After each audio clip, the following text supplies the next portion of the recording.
Eu ia iniciar a gravação, mas já está iniciado aqui. Então, vamos lá, vamos dar início. Página 101, ok? Os antecedentes da reforma. A primeira coisa que nós vamos ver como os antecedentes dessa reforma é a formação do Império Católico. Como que esse império se formou, certo? Página 101. 93 não, é a 101. Página 101. Os antecedentes da reforma, certo? Não fica colocado aí, deixa eu colocar de novo, 93 não, é página 101. Tá certo? Então, como que o Império se formou? Porque quando nós vimos a aula passada sobre a reforma, a apresentação do capítulo, a apresentação do tema, já partiu do princípio que a Igreja Católica já era um grande império, que a Igreja Católica já tinha um grande domínio, mas hoje nós vamos ver um pouco sobre como isso se formou, como que foi formado esse império, como que a Igreja Católica adquiriu todo esse poder, todo esse respaldo, tá bom? Então, no primeiro parágrafo nós vemos que a Igreja Católica, como sabemos, sobreviveu à queda do Império Romano do Ocidente. E durante a Idade Média, tornou-se a instituição política mais forte. Então, depois da queda, depois de toda aquela crise, a Igreja Católica sobreviveu e ainda conseguiu passar por essa crise, chegando ao final como a organização política mais forte. Tá bom? Então, influenciou os senhores. Isso aqui foram coisas que a Igreja Católica fez. Coisas que a Igreja Católica conseguiu fazer depois da crise, certo? Depois que o Império Romano Ocidental já tinha caído. Então, ela influenciou os senhores feudais, ela persuadiu os servos a aceitarem a condição de estar presos à terra, ela organizou os movimentos das cruzadas e financiou várias expedições marítimas das grandes navegações. Em outras palavras, havia se tornado uma estrutura sólida e respeitada por todos. Então, ela conseguiu organizar, ela conseguiu participar da organização, ela conseguiu ser fundamental na organização, certo? E com isso ela ficou, com isso ela adquiriu o respeito de muitos, Então ela se tornou uma organização muito forte, muito poderosa. Só que isso não demorou por muito tempo. Não demorou muito, porque o texto continua dizendo assim, isso começa a se modificar a partir da Baixa Idade Média, com o insucesso das cruzadas. Lembra que a próxima aula, para vocês pararem de interromper a aula por causa de bobagem, a próxima aula é a aula de literatura, tá bom? Nós estamos na quarta aula, a próxima aula é a quinta, né? Porque depois do 4 tem o 5. Então, a quinta aula é de literatura com a Lidiane, tá bom? Então, de volta à quarta aula. Você ainda está na quarta aula.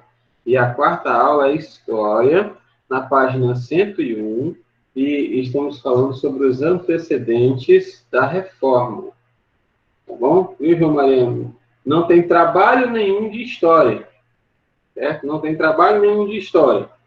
Se limitem a usar o chat para falar daquilo que está sendo feito na aula. Certo? O professor ele fica acompanhando o chat, ele fica dando aula, ele tem que parar para ver vocês comentarem coisas que não tem nada a ver com a aula e acaba atrapalhando a apresentação da aula, acaba atrapalhando a linha de raciocínio do professor enquanto ele apresenta, porque você pensa que o professor está lendo, o professor não está lendo, certo? Ele pega alguns trechos e aí ele vai colocando isso em uma linha de raciocínio da melhor forma possível, tá bom?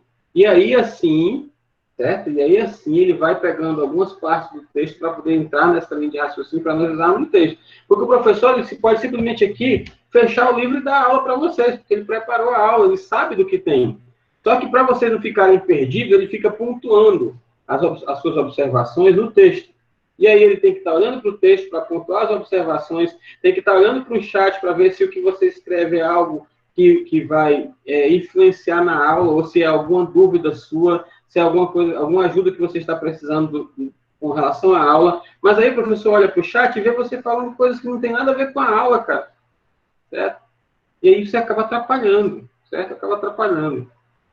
Então, vê se usa o chat com bom proveito, tá bom? Porque esse chat ele também fica gravado, certo? Ele também fica gravado ele é uma ótima ferramenta para o professor analisar o aluno pós-aula, porque enquanto ele está dando aula, ele está falando aqui, ele está preocupado com uma coisa ou outra, ele não consegue ver os alunos como estão em sala de aula, não. Certo? Aí quando termina a aula, né, ao término da aula, ao final do dia, o professor vai pegar o chat e vai ver aqueles alunos que já realmente estavam interessados, aqueles alunos que realmente podem sim ter ou não um acréscimo considerável em suas avaliações. Então, vamos usar a chat para o bem, tá certo? Para o bem, no sentido de ir para algo que seja que beneficie a aula. Voltando à aula, depois dessa interrupção, por conta de alunos que já estavam justamente usando o chat sem a devida necessidade. Então, o Império se formou, o Império se fortaleceu, o Império Católico recebeu a consideração de todos. Por que o Império Católico recebeu a consideração de todos? Justamente para o Pablo aí, que pediu para que explicasse de novo. Por que ele recebeu a consideração de todos? Porque ele conseguiu influenciar senhores feudais, ele conseguiu organizar movimentos, ele conseguiu alavancar, ele conseguiu bancar as grandes cruzadas, certo? Só que essas grandes cruzadas, elas não surtiram o efeito que eles queriam. E por causa desse efeito negativo, certo? Por causa do efeito negativo, a formação das monarquias nacionais e as constantes acusações de corrupções do clero religioso, todo aquele império começou a cair. A igreja começou a entrar em descrédito. Por quê? As cruzadas, que eram o auge da ação católica no mundo, não deram o resultado esperado. Os governos começaram a se transformar em governos nacionalistas, certo? Já não mais tão submissos à religião. E também começou a surgir muitas denúncias de corrupção dentro da igreja, certo? Corrupção dentro da igreja. Falhas financeiras, falhas morais, e tudo isso foi denegrindo a imagem da igreja, e aquele império inabalável que tinha sido construído acabou começando a se enfraquecer, certo? Se enfraquecer. Aí daí surgiram diversas críticas, certo? Daí surgiram diversas manifestações contra as coisas que estavam acontecendo dentro da organização. Certo? Dentro da organização. Professor, quer dizer que a Igreja Católica não prestava mais? Não é isso. Certo? Não é isso. A gente não está falando mal da Igreja, a gente está mostrando que dentro da organização chamada Igreja Católica começaram a surgir pessoas corruptas. Da mesma forma que tem corruptos na polícia, da mesma forma que tem corruptos na justiça, tem corruptos na política, da mesma forma que tem corruptos na própria escola, certo? O aluno pescar, isso aí é uma corrupção. É corrupção, ele está procurando de maneira indevida conseguir sucesso na sua avaliação. Então, existem corruptos em diversas áreas. Na Igreja Católica tinha essa corrupção, e essa corrupção acabou atrapalhando a Igreja nesse sentido de ter um respaldo, tá bom? Então, os hereges, que nós já sabemos quem era herege, né? A gente viu na aula passada, hereges eram aquelas pessoas que desobedeciam às ordens da Igreja Católica, que não iam de acordo. Então, os hereges, seus movimentos foram atacados e destruídos, mas suas ideologias permaneceram ao longo do tempo. Então, as pessoas que começaram a ver as coisas erradas e começaram a se manifestar contra essas coisas erradas, muitos deles foram atacados, muitos deles foram destruídos, só que a ideia já tinha se espalhado. Certo? A ideia já tinha se espalhado. Eles conseguiam encontrar os idealizadores, eles conseguiam encontrar as pessoas que difundiam a ideia, só que tudo já havia se espalhado, certo? Tudo já havia se espalhado. Tá ok? Não só... Eu acho, Raíssa, que essa terminologia jeitinho brasileiro, abrindo parênteses na aula, e está aí uma boa participação, Raíssa, parabéns, porque isso aí tem a ver com a aula, tá bom? Eu acho que essa terminação jeitinho brasileiro é algo preconceituoso da gente, de nós para nós mesmos, certo? Porque quando nós falamos de jeitinho brasileiro, nós falamos de uma maneira errada de fazer as coisas certas. Só que não é só o brasileiro que tem maneiras erradas de fazer as coisas certas. Então, ninguém escuta falar do jeitinho norte-americano, ninguém escuta falar do jeitinho canadense, ninguém escuta falar do jeitinho estadunidense.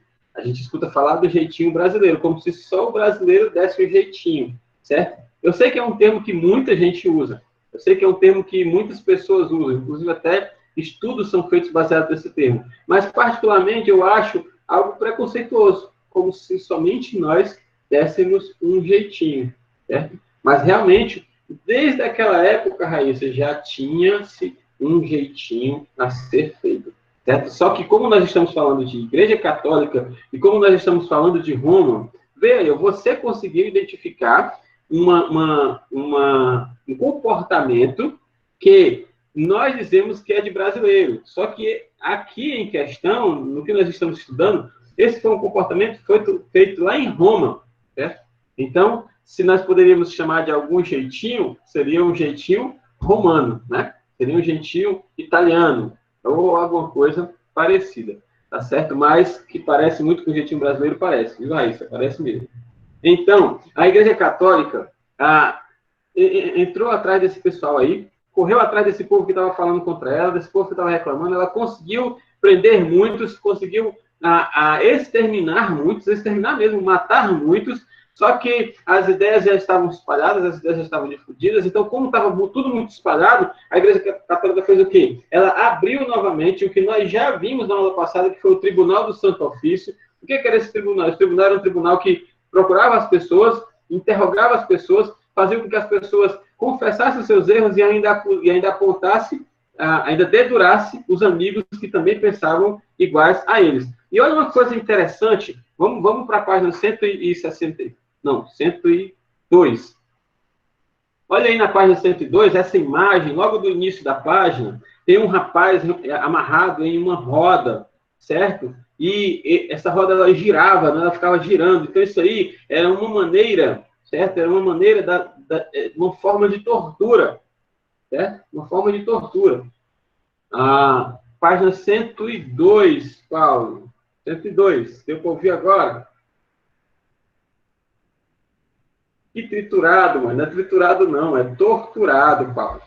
E o cara está sendo torturado, não é triturado, não. Triturado é se fosse fazer do coitado carne moída, mano. Viu? Mas não é carne moída, não. Ele está sendo torturado, tá bom? Então, Paulo, isso aí é uma imagem realmente de um rapaz sendo torturado. Mas por que tem essa imagem aí? Deixa eu te explicar como que eles faziam. Eles escreviam livros, eles escreviam folhetos, eu sei, Paulo, eu estou só brincando. Eles escreviam livros, eles escreviam folhetos, e eles espalhavam para as pessoas verem como que era a tortura, certo? Como que era a tortura e como que o Tribunal do Santo Ofício trabalhava. Por quê? Para que as pessoas tivessem medo, certo? E as pessoas tendo medo, as pessoas se entregassem logo, né? Na hora que eles pegavam, vou pegar você, agora você tá... não, se você não falar logo, você vai lá para aquela roda lá, vai rodar você. Não, pois eu digo logo. Então eles divulgavam as formas de tortura para as pessoas ficarem com medo e as pessoas acabarem entregando-se logo e entregando seus parceiros logo. Então, isso era uma estratégia de opressão para com as pessoas, para as pessoas entregarem logo aqueles que estavam contra a Igreja Católica. E aqueles que estavam contra a Igreja Católica eram chamados de hereges, tá bom? Então, os católicos procuraram os hereges, mataram muitos, torturaram muitos, certo? E o parágrafo seguinte diz: os movimentos de oposição influenciaram alguns pensadores filósofos do século XIV e XV, os chamados precursores da Reforma Protestante. Então, lembra que eu falei que algumas pessoas começaram a espalhar as insatisfações com a igreja? Então, algumas pessoas começaram a ouvir essas insatisfações e alguns filósofos conhecidos e filósofos de nome daquela época, do século XIV e XV, ouviram isso e foram influenciados por isso e disseram assim: rapaz, tem razão, vocês têm razão. E aí eles começaram a preparar um material mais... eles começaram a elaborar um material mais conciso, mais explicativo, com mais conteúdo sobre as insatisfações. Não era simplesmente uma crítica no ar, certo? Era algo estudado, era algo investigado. Então, desses percursores aí, eles influenciaram algumas pessoas muito conhecidas, como Martim Lutero e João Calvino, e essas pessoas, elas começaram a romper com a igreja. Eram pessoas conhecidas da igreja, eram pessoas que serviam a Igreja Católica, eram pessoas que tinham seguidores, né? Não no Twitter, não no Instagram, não no Facebook, mas elas tinham seus seguidores e junto com elas foram todos esses seguidores. Então houve aí um grande rompimento com a Igreja Católica, certo? Porque a igreja porque tinham pessoas na igreja, entendem o que eu estou dizendo, tinham pessoas na igreja que estavam fazendo coisas erradas, tinham pessoas na igreja que estavam errando muito, e por conta dessas pessoas, a igreja em si, a instituição em si, estava caindo em um grande descrédito, e essas pessoas acabaram rompendo com essa igreja. Mas antes de Martim Lutero, antes de João Calvino, antes desses nomes, tinham outros nomes que eram precursores, certo? Desse movimento. Pessoas que vieram antes deles, certo? E é sobre essas pessoas que nós vamos falar um pouquinho de cada uma delas. A primeira é Pedro Valdo, certo? Ele viveu entre 1140 a 1218 antes de... depois de Cristo, certo?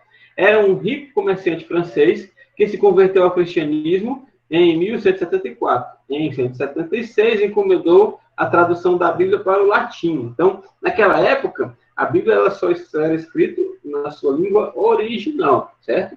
Hebraico, Antigo Testamento, grego, Novo Testamento. Então, esse rapaz aqui, Pedro Valdo, ele encomendou, ele pagou alguém para traduzir a Bíblia toda para o latim, certo? Para a língua dele.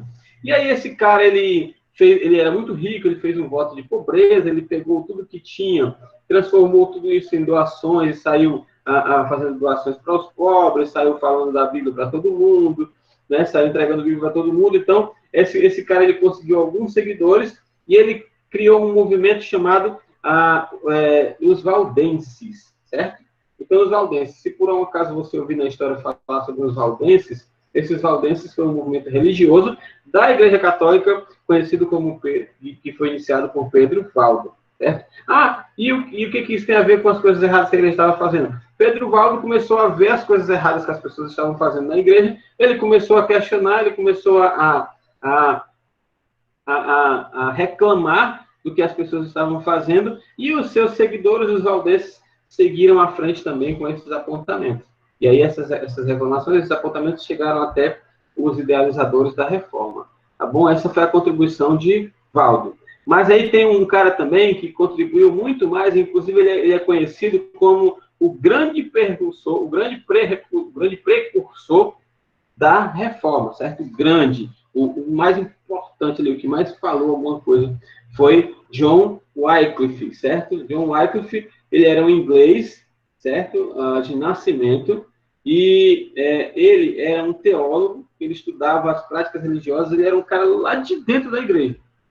Era um cara lá de dentro da igreja mesmo, católico. Estava lá ajudando, estava lá pregando, estava lá um padre, estava lá servindo, celebrando missa e tudo, estava lá mesmo assim na igreja como qualquer outro padre, até melhor do que qualquer outro padre nos dias de hoje, certo? Um cara dedicado mesmo. E aí ele fez duas importantes contribuições, certo? A primeira contribuição que ele fez está lá no finalzinho da página 102, que diz assim, ó: nas suas bases ideológicas, defendia, em primeiro lugar, que a igreja deveria fazer voto de pobreza, respeitando o evangelho, os preceitos de Jesus e as ideias de que todos deveriam ser iguais perante Deus. Então, o que ele queria dizer? Ele queria dizer, ó, a igreja ela não precisa ser rica. A igreja ela não precisa acumular riquezas.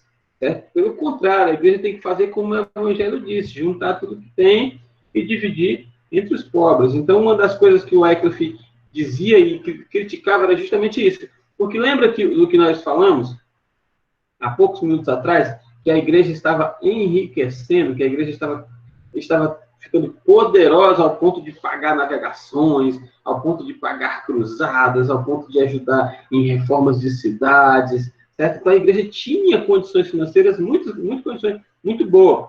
E o Wycliffe dizia assim, a igreja não precisa ter tudo isso. Certo? A gente está, Larissa, na página 102. Viu? A gente está no finalzinho da 102, Larissa. Tá, ok? 102, finalzinho da 102. E o Wycliffe disse, a igreja católica não precisa de tudo isso. Certo? Não precisa de tudo isso. Outra coisa que o Wycliffe dizia era que, em segundo lugar, né, defendia que a igreja tinha que se colocar somente diante de problemas religiosos, Então, o Wycliffe dizia assim, a igreja, ela tem que se posicionar diante de coisas religiosas. A igreja não é para estar se envolvendo com o Estado. A igreja não é para mandar no governador. A igreja não é para mandar no prefeito. A igreja não é para mandar no presidente. A igreja ela tem que se preocupar somente com assuntos religiosos, somente com questões religiosas. Então, essas são as duas principais manifestações de Wycliffe, certo? Ele manifestava a insatisfação por ver a igreja com tanto dinheiro, certo? E deixa eu ver aqui a pergunta da Raíssa. A igreja era muito rica, mas quando começaram as críticas dos seus livros... caiu mesmo. Mas um bocado, certo? Caiu um bocado. Aí foi da onde começou a surgir a questão das indulgências, certo? Que nós vimos na aula passada que os líderes da igreja eles colocavam medo nas pessoas do inferno. E aí, as pessoas não irem para o inferno, as pessoas tinham que pagar para os seus pecados serem perdoados. Lembra que a gente falou na aula passada que cada pecado tinha o seu preço. Então, tudo isso fazia com que a Igreja Católica voltasse a ter um rendimento, certo? Voltasse a ter um rendimento. Banheiro, já, certo? Já acaba. Aguente um pouquinho aí, que é chato estudar, mas já acaba, tá? O segundo, isso aí foi o Wycliffe. Agora, tem um outro camaradazinho na página 103, agora a gente vai para a página 103, certo? A página 103, Jean Rose, certo? A gente está terminando. Falta só 3 personagens, viu, Diego? Falta só 3 personagens. Prende a respiração um pouquinho aí. Daqui a 15 minutos eu te libero para... Daqui a 10 minutos eu te libero para respirar, certo? Segura aí. Prende a respiração aí. Daqui a 10 minutos eu te aviso que tu pode respirar. Vamos lá. Jean Rose. Jean Rose diz assim, ó. Rose, na verdade, era seguidor de Wycliffe. Então, o Rose, ele era um dos seguidores de Wycliffe, certo? Então, ele aprendeu muitas coisas com Wycliffe, mas ele acrescentou, certo? Ele acrescentou às manifestações de Wycliffe. Ele fez uma grande contribuição, na verdade, ele fez 6 importantes contribuições, certo? 6 importantes reivindicações Hus fez. Então por que o Wycliffe foi conhecido maior? Porque ele foi o idealizador, ele foi que iniciou tudo, ele foi o que mais se manifestou. Hus só deu a continuidade, certo? Hus só deu continuidade. Qual foi as reivindicações? A primeira coisa que Hus fez, importante, ele estudou profundamente a Bíblia. Então, Hus ele era um cara que estudava mesmo a Bíblia, certo? Ele era um cara lá de dentro da igreja, padre, certo? Que estudava profundamente as Escrituras, tá bom? Profundamente. Outra coisa que Hus fez, ele passou a exigir, certo? Que a Bíblia fosse respeitada pelo clero. Porque quem foi que falou? Foi a Larissa? Foi? Como a Raíssa falou, a igreja estava perdendo muito dessas posses financeiras e eles estavam tão preocupados com o financeiro, eles estavam tão preocupados com a aquisição de finanças, que eles estavam deixando de lado as escrituras. E Hus disse assim, não, gente, vamos respeitar as escrituras. Ele estudava a Bíblia e ele exigia que a igreja, ele reivindicava, ele pedia que a igreja respeitasse as escrituras também. Outra coisa que Hus fez, ele defendia o fim do luxo da igreja e das regalias, dos privilégios dos clérigos, né, das pessoas que trabalhavam na igreja. Então, de onde foi que ele tirou isso? Ele aprendeu isso com Wycliffe, certo? Mas ele dizia assim, tem que acabar essas regalias, tem que acabar essa mordomia toda. Não precisa viver na miséria, mas também não precisa viver com tudo isso. Não precisa viver com essas coisas de ouro, não precisa viver com essa vida pomposa, não. Ou seja, nós precisamos viver com o básico, nós precisamos viver com aquilo que nós temos que viver com aquilo que nós precisamos para viver. Então, Jean Rose, ele ensinava isso aí, ele reivindicava isso aí, certo? Só lembrando, ele estudou demais a Bíblia, ele pedia que a igreja respeitasse a Bíblia, certo? E ele defendia que o luxo da igreja acabasse. Acabou o luxo na igreja católica. Chega dessas igrejas cobertas de ouro. Vamos fazer uma igreja básica e vamos pegar o dinheiro e vamos investir no que precisa, né? No que realmente precisa. Essa foi a terceira contribuição dele. A quarta contribuição que ele fez foi que ele, sozinho, ele traduziu, certo? Né? Ele se encarregou, não que ele fez só, mas ele se encarregou da tradução da Bíblia para o tcheco. Então, ele traduziu a Bíblia para a sua língua, certo? Para sua língua materna. Não tinha. Ah, é interessante que hoje você pega a Bíblia da sua mãe, do seu pai, a sua Bíblia mesmo, se você vai para a igreja, né? E ela está em português direitinho, você vai numa loja, você vê diversas Bíblias em português, Bíblia de diversas cores, diversos modelos, todas em português, mas antigamente não tinha isso, não. Antigamente a Bíblia não tinha essa história, não. A Bíblia só era publicada em uma língua, só em uma língua. Pedro, o Valdo, trouxe ela para o latim, né? O Valdo trouxe ela para o latim, e o Hans traduziu ela agora para o tcheco, certo? O tcheco. Outra coisa que o Hans fez foi denunciar a corrupção na igreja. Ele apontava mesmo o dedo, ele dizia, pô, porque tem padre que está fazendo isso, aquele cara lá fica lá na porta da igreja vendendo aquilo ali que não pode vender. Então ele apontava o dedo mesmo, ele denunciava mesmo, ele criticava mesmo. Então o Hans foi um cara que contribuiu muito para que a reforma se iniciasse, né, para que a reforma tivesse início. E os seus pensamentos, eles influenciaram outras pessoas também. Do mesmo jeito que foi formado os valdenses, também foram formados os racitas, certo? Que eram os seguidores de Hus, certo? Os racitas. Uma coisa que ele criticava muito da Igreja Católica também é que a Igreja Católica cobrava altos dízimos, certo? Professor, então quer dizer que o dízimo é errado? Não, o dízimo não é errado. Mas o que é o dízimo? O dízimo são 10% do seu rendimento. É 10%, não pode passar, não pode ser mais do que isso, não pode ser menos do que isso. Apenas 10% do rendimento. Certo? Seu pai trabalha, seu pai ganha 100 reais. Quanto é o dízimo? É 10 reais. Ah, mas se ele quiser dar 11 reais. 11 reais não é dízimo. Certo? Ah, se ele quiser dar 9 reais. 9 reais não é dízimo. Dízimo é 10 reais, de 100 reais, né? 10%. Dízimo é 10%, não pode passar disso. Certo? E a Igreja Católica, naquela época, como nós vimos, estava precisando muito de dinheiro, porque tinha gastado demais com as cruzadas, ela queria manter aquele estilo de vida luxuoso no clérigo, né, nas pessoas que trabalhavam na igreja. Eles colocavam os dízimos nas alturas, certo? Cobravam altos dízimos que faziam com que os empresários, os trabalhadores daquela época, não desse condições, não tivesse condições, não, porque eu vou trabalhar só para pagar o dízimo, vou trabalhar só para dar o dízimo, eu vou trabalhar, vou ganhar 100 reais, a igreja quer 90 de dízimo, não pode. Então, mas naquela época eles exigiam altas taxas de dízimo, certo? Isso aí criou uma insatisfação muito grande e algumas pessoas reivindicaram muito isso aí. E aí a Igreja Católica, para tentar resolver isso aí, o que a Igreja Católica fez? Ela começou entre eles a se dividirem. O que aconteceu? Algumas pessoas disseram assim, rapaz, tem razão. Não, eles não foram torturados por criticar a igreja, mas Raíssa, o fim deles é incerto. Bom, eu não posso nem lhe dizer, porque deixa eu explicar para vocês. Raíssa está perguntando, ó, Pedro Valdo, John Wycliffe e Jean Hus foram torturados por criticar a igreja? A resposta que eu posso dizer eu não posso dizer que sim nem que não, porque o fim deles é incerto, tá bom? Nós podemos até estudar, você pode até aprofundar os seus estudos em cada um desses personagens, e você vê que existem possibilidades para o fim de cada um. Então, nós não podemos dizer se sim ou se não, tá ok?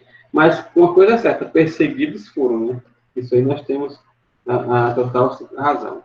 Então, como eu estava falando aqui, a igreja, ela começou a se dividir. Algumas pessoas diziam, não, rapaz, tem razão mesmo, rapaz. Acho que a gente está cobrando demais, acho que a gente está fazendo algumas coisas erradas. Vamos ajeitar isso aqui, vamos consertar isso aqui. Então, essas pessoas, elas queriam mudanças na igreja.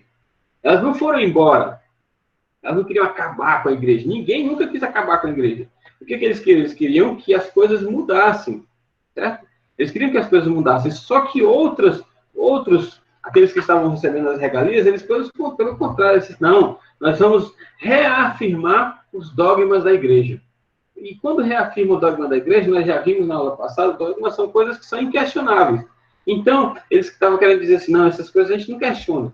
Não questiona, não. Vamos deixar a igreja cada vez mais poderosa, vamos deixar a igreja cada vez mais onipotente.